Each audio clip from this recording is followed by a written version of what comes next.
February 2026, Pope Leo XIV marked his first feast of the Chair of St. Peter, the sign of papal authority given by Christ himself to unite the Church. But on that same weekend, the Society of St. Pius X confirmed it will consecrate bishops on July 1st without the required mandate. No papal authority, no unity, no change. This raises a painful question that has haunted 5 pontificates. Have the popes been too generous to the SSPX? Let's trace the history. In 1988, Archbishop Marcel Lefebvre announced he would consecrate bishops without papal mandate.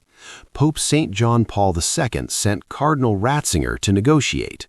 Lefebvre signed an agreement and broke it the next day. The consecrations proceeded. John Paul declared it a schismatic act, and excommunications followed. Yet even then, the Holy See showed mercy. John Paul created the priestly fraternity of St. Peter out of whole cloth, an entirely new order for SSPX priests who wanted to stay in communion. Religious orders normally take decades to form. This one was created in weeks. Pope Benedict XVI went further. In 2007, with Summorum Pontificum, he gave every priest the right to celebrate the traditional Mass without bishop permission, an unprecedented liturgical concession aimed at winning SSPX trust. In 2009, he lifted the 1988 excommunications as an act of personal mercy, even though the bishops showed no regret. 2 of those bishops now plan to be excommunicated again for the same offense. Benedict also offered the SSPX a personal prelature, a non-territorial diocese, if they would simply affirm Vatican II, the Catechism, and subsequent magisterium. They refused. Pope Francis then did something almost unheard of. He granted SSPX priests jurisdiction to hear confessions and witness marriages, making those sacraments valid for the first time in decades. Before this, thousands of penitents had received invalid absolution. Thousands of couples were living in invalid marriages. Francis fixed this, asking nothing in return. Now Pope Leo XIV is the 5th pope to face SSPX intransigence. Cardinal Fernandez offered theological dialogue. The SSPX rejected it. They chose July 1st.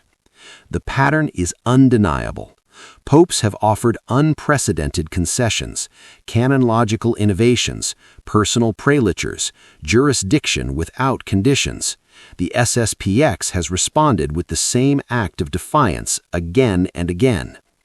Some now argue for a different approach, a more traditional one. Declare the excommunications clearly. State plainly that the SSPX is in schism, given repeated schismatic acts. Clarify that their sacraments are illegitimate and should be avoided by the faithful. Let canonological consequences do what pastoral concessions could not. This is not about harshness, it is about honesty. When every olive branch is refused, at what point does the Church simply take no as an answer? Pope Benedict himself wrote in 2009, "Until the doctrinal questions are clarified, the Society has no canonological status in the Church, and its ministers do not legitimately exercise any ministry." That was 17 years ago. Nothing has changed. The SSPX claims a state of emergency, but 5 popes have offered them a way home. Each time, they have chosen separation. Perhaps the most traditional response now is to let them have what they have chosen, and pray that one day they will choose differently.